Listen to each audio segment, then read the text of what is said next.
하나님의 말씀 같이 봅니다. 하나님의 말씀은 요한복음 21장 15절에서 17절 말씀입니다.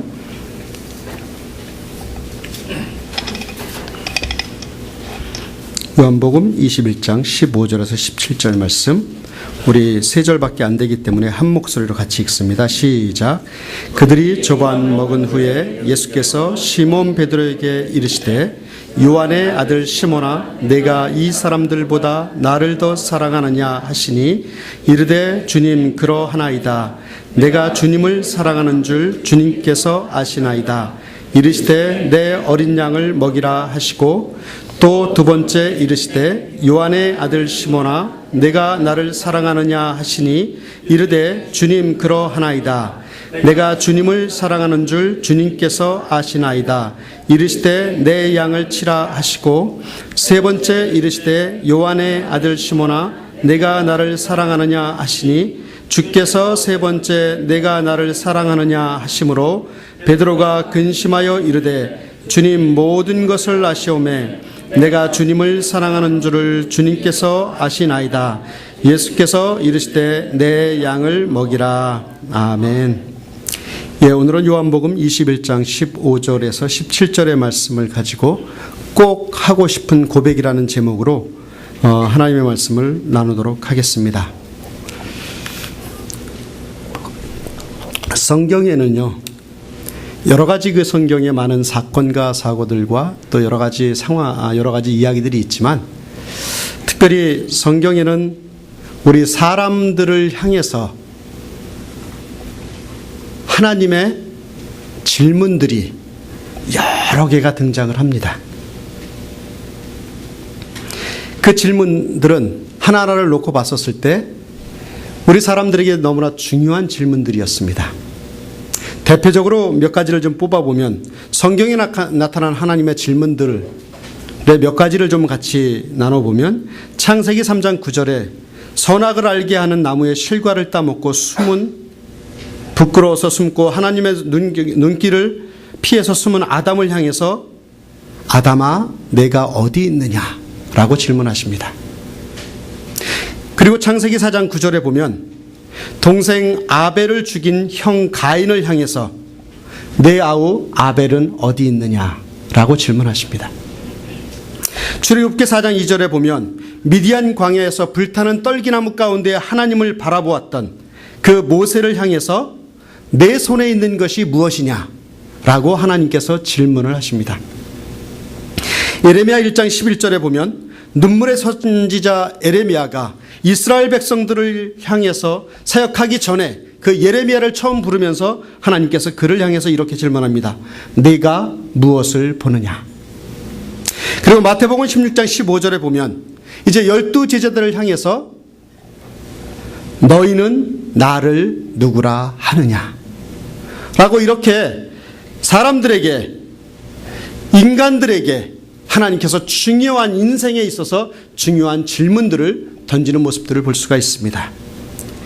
이런 질문들 하나하나는요, 그 사람들에게 뿐만이 아니라 현대를 사는, 오늘을 사는 우리들에게도 아주 중요한 질문이라고 저는 생각을 합니다. 그 질문을 통해서 우리는 많은 도전을 받습니다. 성경에 나오는 모든 질문들이 다 중요한 의미를 갖고 있기 때문에 그 어느 것 하나라도 소홀히 할 수 없지만, 특별히 그 많은 질문들 중에 우리가 마음 깊이 새기고 순간순간 그 질문에 대해서 올바르게 대답하기 위해 부단히 노력해야 될 한 가지 질문이 하나 있습니다. 그것은 바로 오늘 본문에서 주님께서 베드로에게 3번에 걸쳐서 하신 질문입니다. 오늘 양지웅 목사님을 통해서 그 찬양 가운데 질문하셨던 그 질문이죠. 요한의 아들 시몬아, 내가 이 사람들보다 나를 더 사랑하느냐? 요한의 아들 시몬아, 내가 나를 사랑하느냐? 요한의 아들 시몬아, 내가 나를 사랑하느냐? 이 질문을 한마디로 한다면 너 나 사랑하니? 이 질문 아니겠습니까? 너 나 사랑하니? 과연 이 질문 앞에 여러분들은 무엇이라고 대답할 수 있겠습니까? 오늘 이 말씀을 통해서 너 나 사랑하니? 네가 나를 사랑하느냐? 이 질문에 대해서 우리가 어떻게 대답해 갈지를 함께 그 해답을 찾아가는 귀한 이 시간이 됐으면 좋겠습니다. 너 나 사랑하니? 오늘 본문은요, 요한복음의 마지막 장면으로서 이제 예수님이 부활하신 후에 갈릴리 바닷가로 제자들과 베드로를 찾아오셔서 그 주님을 향한 사랑을 점검하시고 사명을 주시는 장면으로 시작합니다. 이 본문은요, 사실 우리에게 너무나 잘 익히 알려져 있는 본문이고요, 또 설교로도 많이 들었던 말씀이라고 저는 생각을 합니다. 그렇지만 한번 이 말씀 요한복음 21장 15절에서 17절의 말씀을 다시 한번 우리가 묵상하면서 하나님께서 주시는 은혜를 같이 나눴으면 좋겠습니다. 먼저 17절을 보겠습니다. 같이 읽을까요? 시작. 그들이 조반 먹은 후에 예수께서 시몬 베드로에게 이르시되 요한의 아들 시몬아 내가 이 사람들보다 나를 더 사랑하느냐 하시니 이르되 주님 그러하나이다. 내가 주님을 사랑하는 줄 주님께서 아시나이다. 이르시되 내 어린 양을 먹이라 하시고. 자, 15절 말씀이 어떻게 시작하고 있습니까? 그들이 조반 먹은 후에라고 시작을 하고 있습니다. 사실 이 앞부분에 보면, 본문의 앞부분에 보면, 20장 그 앞부분에 보면 베드로는 이미 이전에, 이 사건이 있기 이전에 주님을 모른다고 3번씩이나 부인을 합니다. 그것뿐만이 아니라, 예수님을 부인한 것뿐만이 아니라 예수님이 십자가에 달려 죽으신 후에 주님의 그 부활하심을 기다리기보다는 모든 것이 끝난 것처럼 다른 제자들을 선동해서 야, 다시 물고기 잡으러 가자. 그래서 어디로 가요? 갈릴리 바다로 갔습니다. 그런데 어땠습니까? 밤새도록 고기를 잡아보려고 노력했지만 한 마리도 잡을 수 없었습니다. 그런 상황 속에서 이제 부활하신 주님께서 그들에게 나타나신 것입니다. 그리고 나서 뭐라 그래요? 배 오른편에 그물을 던져봐라. 그래서 그 말씀에 순종하여 그물을 배 오른편에 던지니까 잡힌 고기가 몇 마리요? 153마리. 그물을 들을 수 없을 정도의 많은 고기를 잡았습니다.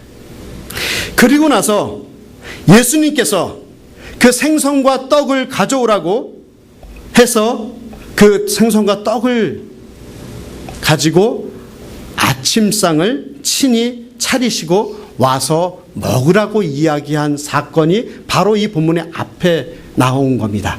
그래서 그렇게 예수님이 조반을 차려놓고 먹으라고 하신 후에, 조반 먹은 후에 그 다음 사건이 어떻게 됩니까? 이제 주님께서 베드로를, 그 제자들을 훈련하시는 모습을 볼 수가 있습니다. 그런데 여러분 한번 봅시다. 사실 예수님 입장에서 생각하면 그 상황에서 얼마나 하실 말씀이 많았겠어요.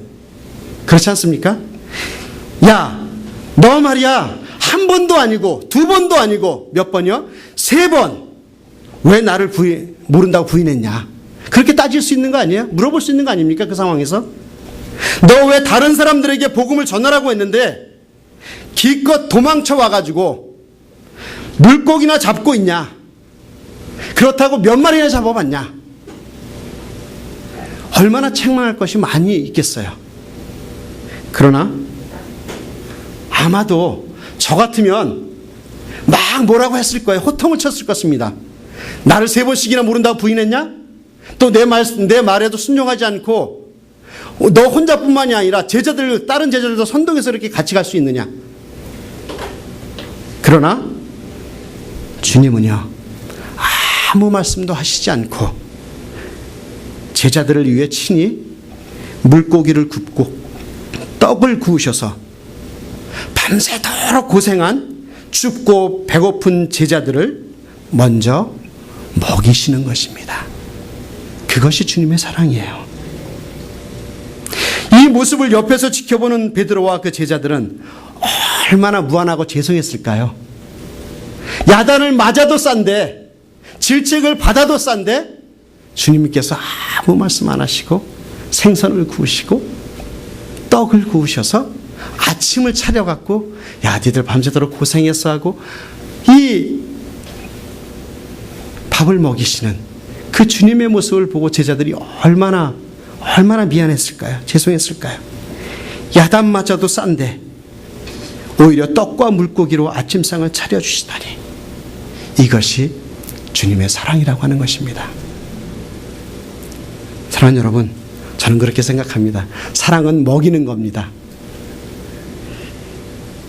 물론 우리는 교회에서 영적인 것만 먹이는 것이 중요하다고 생각하는데 그렇지 않습니다. 이 모습을 보니까요, 육적인 것, 우리의 육적인 양식을 충분히 먹이는 것도 큰 사랑이라고 저는 생각을 합니다.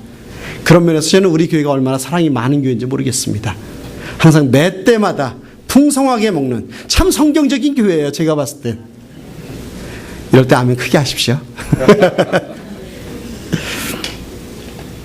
우리 인간은 영과 혼과 육을 분리시켜서 생각할 수 없는 존재입니다. 우리는 자꾸만 육을 갖다가 자꾸만 이렇게 도외시하는 경향이 있는데 그렇지 않습니다. 배고픔에 주님께서 풍족하게 먹이시는 주님의 사랑이 거기에 있는 것입니다. 몸이 피곤하면 영적으로 피곤하게 되고요, 영적으로 힘들면 몸도 더 피곤하게 됩니다. 그래서 우리가 궁극적으로 다른 사람을 사랑한다면 영적인 것뿐만이 아니라 또 말보다는, 책망보다는 묵묵히 잘 먹여주는 사랑의 표현이 필요한 것입니다. 주님께서 한마디도 하시지 않으셨어요. 그러나 그 제자들에게 묵묵하게 측은한, 아마 제가 이렇게 상상해 보건대 사랑의 눈길로 에휴 그렇지 너희들이 하는 마음으로 생선을 구워주시고 떡을 구워주셔서 아침상을 푸짐하게 차려주시는 그 주님의 사랑, 그것이 우리가 누리는 사랑인 줄 믿습니다. 16절 말씀을 보겠습니다. 같이 읽을까요? 시작. 내가 나를 사랑하느냐 하시니 내가 주님을 사랑하는 줄 주님께서 아시나이다. 이르시되 내 양을 치라 하시고. 여러분 여기서 가만히 보십시오. 무엇을 주의해서 보냐면 예수님이 베드로를 부르시는 호칭을 보면은요, 베드로라고 표현하지 않으세요. 뭐라고 표현하세요? 요한의 아들 시몬아.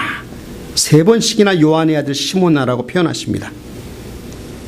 성경에서 많은 경우에 예수님은 베드로를 부를 때 아람어로 게바라고 부르기도 하고요, 헬라어로 베드로라는 이름을 즐겨 사용하십니다. 그런데 더 특별한 것은 뭐냐면 아주 사적인 자리, 친밀함을 드러날 때 뭐라고 불러요? 시몬아라고 부릅니다. 그런데 그렇게 주님을 배반했던 그 베드로를 부를 때 베드로야 라고 부르는 것이 아니라, 게바야 라고 부르시는 것이 아니라 요한의 아들 시몬아 라고 아주 친근하게 부르십니다. 아주 친근하게 부르세요. 왜 그렇게 부르셨을까요?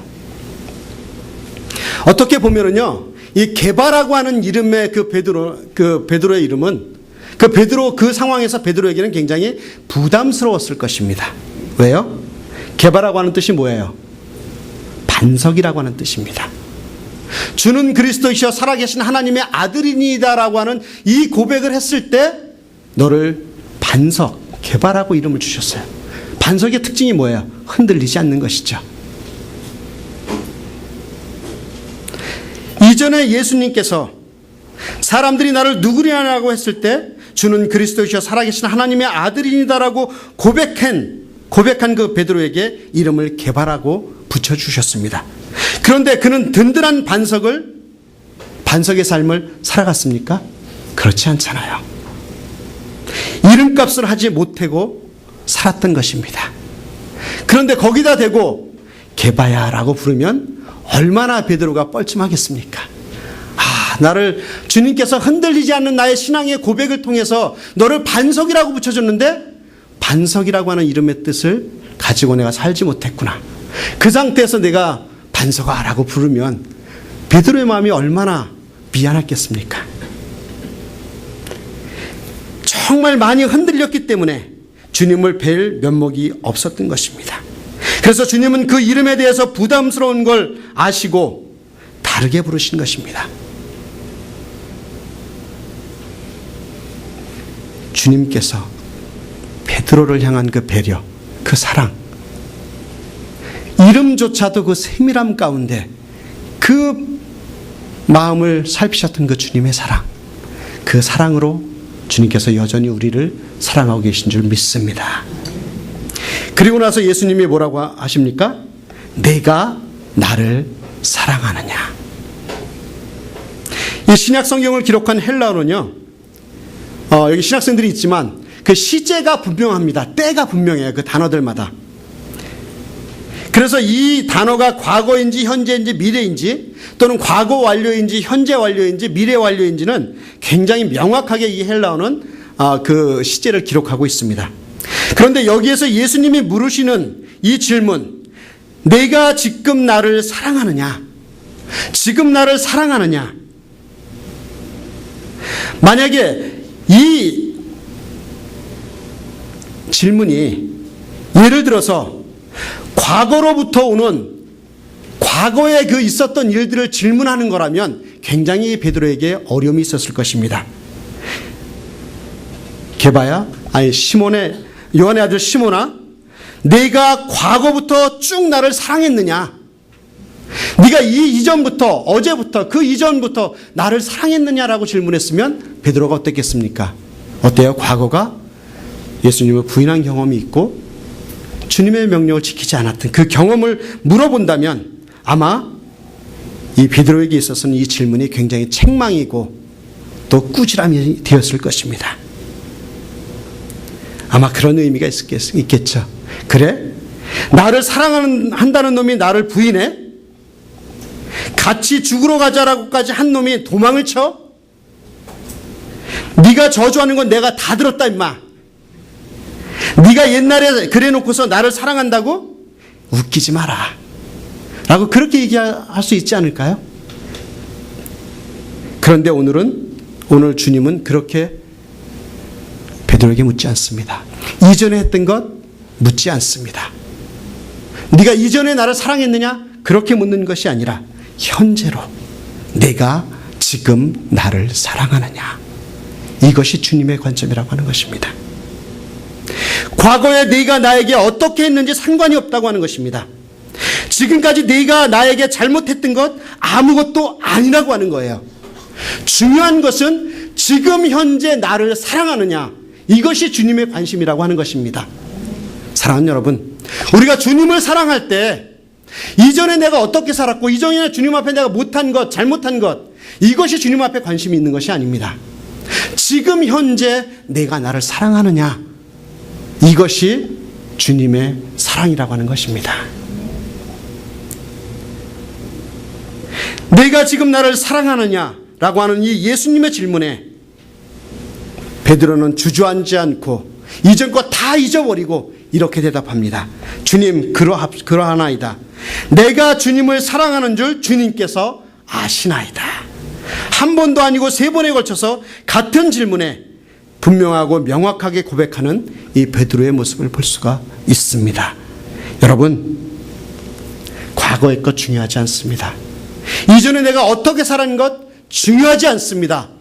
중요한 것은 지금 현재 내가 주님을 사랑하고 있느냐가 더욱더 중요한 줄 믿습니다. 주님, 여러분들 과거에 사로잡혀 사지 마십시오. 과거에 내가 어떻게 살았느냐, 그건 주님 앞에 관계없습니다. 지금 현재 내가 주님을 위해서 주님을 얼마만큼 사랑하느냐의 삶이 더 중요한 것입니다. 과거를 묻지 마세요. 베드로의 이 고백 속에 인상적인 것이 하나 있습니다. 그것은 뭐냐면 그가 주님을 얼마나 현재 사랑하는지를 다른 사람이 아닌 주님을 증인으로 내세우고 있다고 하는 것입니다. 주님, 그렇습니다. 내가 주님을 사랑하는 줄 주님께서 알고 계시지 않습니까? 지금 이렇게 대답하는 것입니다. 그는 주님에 대한 그의 사랑이 어떠한지를 증명해 보이기 위해서 옆에 있는 요한이나 야고보나 다른 제자들의 이름을 들먹이며 그들을 증인으로 세우지 않았습니다. 바로 사랑의 대상이 되시는 주님을 증인으로 내세우고 있는 것입니다. 이 이야기는 뭐냐면 지금만큼은, 과거에는 어떻든지 간에 지금만큼은 주님에 대한 자기의 사랑이 꺼리낌이 없다고 하는 것이에요. 이것은 동시에 주님에 대한 그의 사랑의 추워도 거짓되거나 속임이 없는 진실된 사랑임을 3번이나 확인시켜주고 있는 것입니다. 그러자 주님께서 뭐라고 명하십니까? 내 어린 양을 먹이라, 내 양을 치라, 내 양을 먹이라라고 주님께서 그 사명을 주시고 있습니다. 여기서 보면 첫 번째, 내 어린 양을 먹이라고 했을 때 그 어린 양은 갓 태어난 양, 헬라어로 알리온이라고 하는데, 그 첫 번째 내 어린 양을 먹이라고 했을 때 그 의미는 갓 태어난 양을 먹이라고 하는 것입니다. 이것을 조금 더 우리의 시대에 조금 더 비유해서 보면, 교회에는요 막 들어온 어린 신자들이 있습니다. 그 어린 신자를 잘 먹이라고 하는 거예요. 그래서 교회의 첫 번째 가장 우선 관심 대상은 그렇게 처음 믿은 사람들을 잘 먹이라고 하는 그런 의미가 있습니다. 그다음에 두 번째, 내 양을 먹이라고 하셨을 때 그 내 양이라고 하는 그 단어는 어디에서 왔냐면, 성장은 했지만 새끼를 낳기 전의 양을 이야기합니다. 그래서 사람으로 말하면 청소년이나 청년기를 이야기하죠. 그래서 그 양을 잘 먹이라고 하는 것입니다. 그리고 마지막으로 세 번째, 내 양을 먹이라고 했을 때 그 내 양이라고 하는 의미는요, 성장이 다 끝난 성숙한 양을 이야기합니다. 그래서 내 양을 먹이라, 내 양을 치라, 내 양을 먹이라, 내 양을 먹이라, 같은 의미 같지만 3가지 그 양이 이렇게 다른 의미가 있습니다. 궁극적으로 우리가 사역을 하며 또 삶을 살아가며 관심을 가져야 할 것은 그 양을 먹이는, 양을 치는데 관심을 가지라고 하는 것입니다. 그래서 교회에서는요, 어린 양부터 청년, 청소년의 양, 또 장년에 이르기까지 다 성장한 양조차도 그것을 먹이는 거, 치는 것이 교회의 사명이요, 우리의 사명인 줄 믿습니다.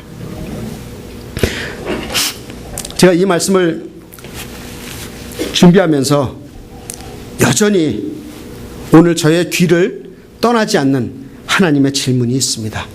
그것은 뭐냐면, 안 목사, 내가 이 사람들보다 나를 더 사랑하느냐? 안 목사, 내가 나를 사랑하느냐? 내가 나를 사랑하느냐? 아니, 너 나 사랑하니? 저는 이 질문 앞에 말씀을 준비하면서 이런 부분들을 좀 깨달았습니다. 내가 이루어야 될 최고의 인생의 목표, 최고의 사역은 그 어떤 것도 아닌 오직 주님을 사랑하는 것, 그 자체라고 하는 사실입니다. 주님을 사랑하는 것보다 앞서거나 우선될 수 있는 그 어떤 일은 결코 존재할 수 없다고 하는 사실이에요. 나를 사랑하시고 나를 위해 고난받으시고 십자가 위에서 그 죽음을 당하신 주님을 진심으로 사랑하는 것이 최고의 사역이고, 하늘의 영광과 보좌를 버리시고 이 땅에 오심으로 섬김의 본을 보이신 그 주님을 진실로 사랑하는 것이 제 인생의 최고의 목표가 되며, 실패하고 여전히 죄 가운데 있는 나를 찾아오셔서 사랑하시고 용서하시고 품어주시고 떡과 생선으로 아침 식사를 차려주시는 그 주님을 진심으로 사랑하는 것이 인생의 최고의 목적이라고 하는 사실입니다. 주님께서 물으십니다. 내가 나를 사랑하느냐? 그러므로 우리들의 사명은, 우리의 삶의 목적은 하나님을 사랑하는 것이요, 우리가 하는 모든 일들은 주님을 증인으로 내세워도 꺼릴 것이 없는 주님에 대한 진실된 사랑의 고백에서 모든 것이 출발해야 될 줄 믿습니다. 지금 우리는 하나님보다 더 사랑하는 것이 너무나 많다고 하는 사실이에요. 주님보다 자식을, 물질을, 명예를, 주의를 더 사랑합니다. 주님의 일이 아니라 내 일을, 주님의 비전이 아니라 내 비전을, 주님의 사역이 아니라 내 사역을 더 사랑하고 있지는 않는지 모르겠습니다. 사랑하는 여러분, 오늘 이 시간 우리가 회복해야 될 것이 한 가지가 있다면 그것은 바로 주님에 대한 진실된 사랑의 고백인 줄 믿습니다. 사랑하는 여러분, 주님이 지금 이 시간 저와 여러분들에게 이렇게 물으십니다. 사랑하는 아들아, 사랑하는 딸아, 내가 이 사람들보다 나를 더 사랑하느냐? 이 질문 앞에 저와 여러분들은 어떻게 고백하시겠습니까? 사랑하는 아들아, 사랑하는 딸아, 내가 이 사람들보다, 이 세상의 모든 것들보다 나를 더 사랑하느냐? 이 질문 앞에 우리는 무엇이라고 고백할 수 있을까요? 제가 이제 우리 교회에 부임한 지, 사역을 시작한 지 10개월이 되어 갑니다. 10개월이 됐어요, 벌써. 처음 교회에 부임하면서 여러 가지 결심과 계획을 가지고 사역을 시작했습니다. 그런데 사실 지난 한 주 동안에 제가 굉장히 좀 쉽지 않은 삶을 살았습니다. 한 주일 내내 오늘 설교를 준비하면서 이 본문을 끌어안고 싸우다가 순간적으로 지금의 모든 상황에 익숙해져 가면서 현실에 안주하고 있는 저의 모습을 발견하고는 제가 깜짝 놀랐습니다. 얼마나 놀랐는지 몰라요. 그래서 벌렁거리는 두근거리는 가슴으로, 마음으로 기도하면서 이런 생각을 했습니다. 이제 겨우 10개월 동안 사역을 하면서 정말 가슴 깊이 간직해야 될 가장 소중한 것, 그 한 가지를 내가 잊어버리고 살았구나. 그것은 다름 아닌 하나님을 사랑하는 마음. 그걸 많이 참 놓쳤구나. 하나님을 사랑한다고 했지만 정말 그 마음을 가지고 내가 살지 않았구나 하는 그런 마음의 고백이 제가 나오더라고요. 모든 사역에 대해서는 참으로 애쓰고 노력하고 또 힘을 썼음에도 불구하고 하나님을 사랑하는 마음의 그 성장과 하나님을 사랑하는 마음의 그 진보를 위해서 기도도 많이 하지 않았고 긴장도 하지 않았던 저의 모습이 보이기 시작했습니다. 하나님에 대한 사랑, 그것이 목회와 사역과 삶의 근원임에도 불구하고 이것에 대해서 너무 무관심하게 지나쳐 왔다는 사실을 발견했습니다. 그러면서 이런 결심을 제가 했습니다. 하나님, 저의 사역에 있어서, 우리 한마음교회 사역에 있어서 그 어느 것도 하나님을 사랑하는 일보다 더 중요한 일이 없도록 도와주십시오. 하나님을 사랑하는 것에 생명을 걸 수 있도록 도와주십시오. 하나님, 부족한 저의 이 고백을 받아주십시오. 라고 그렇게 기도했습니다, 여러분. 사랑하는 여러분, 우리가 삶을 살아가면서 또 신앙생활하면서 참 놓치기 쉬운 것 중에 하나는 하나님을 사랑한다고 하는 고백인 줄 믿습니다. 오늘 제 설교 제목이 꼭 하고 싶은 고백이라고 제가 말씀을 드렸습니다. 이 말씀을 준비하면서요, 제 마음속에 한 가지 간절하게 드는 생각은 뭐냐면, 제가 꼭 주님 앞에 하고 싶은 고백, 주님, 제가 주님을 사랑합니다. 이 고백이 저한테 좀 새롭게 일어나는 그런 시간이 되기를 제가 얼마나 간절히 기도했는지 모르겠습니다. 제가 좋아하는 찬양이 하나가 있습니다. 찬송가 511장인데요. 그 찬양의 가사는 이렇습니다. 내 구주 예수를 더욱 사랑. 엎드려 비는 말 들으소서. 내 진정 소원이 내 구주 예수를 더욱 사랑, 더욱 사랑. 그냥 사랑이 아니라 더욱 사랑. 이전과는 다르게 진보된 자세로 주님을 사랑하는 것. 이것을 위해 우리가 진정 엎드려 빌어야 한다는 이 가사가요, 제 마음에 그렇게 와 닿을 수가 없었습니다. 사랑하는 여러분, 설교를 마무리하면서 다시 한번 꼭 하고 싶은 고백이 저에게 있습니다. 그래서 무엇이냐면, 주님, 제가 주님을 사랑합니다. 주님, 제가 다른 어떤 것보다도 주님을 사랑합니다. 이 고백이 우리 가운데 있었으면 좋겠습니다. 베드로가 했던 그 주님의 고백, 주님을 향한 사랑의 고백, 그 고백이 우리의 고백이 되었으면 좋겠습니다. 그 어떤 것보다도, 어떤 사람보다도 제가 주님을 사랑합니다. 오직 주님만을 사랑합니다. 사랑하는 여러분, 이 고백을 해본 적이 언제였나요? 여러분들 한 사람 한 사람들이, 여러분들 한 분 한 분이 정말 주님 앞에 주님, 제가 주님을 사랑합니다. 그 어떤 것보다도 주님을 사랑합니다라고 고백해 본 적이 언제 있었나요? 다시 한번 그 고백을 할 수 있는 저와 여러분들이 되었으면 좋겠습니다. 주님, 제가 이 사람들보다 주님을 사랑합니다. 이 고백을 꼭 하는 저와 여러분들이 되시기를 주의 이름으로 축원합니다.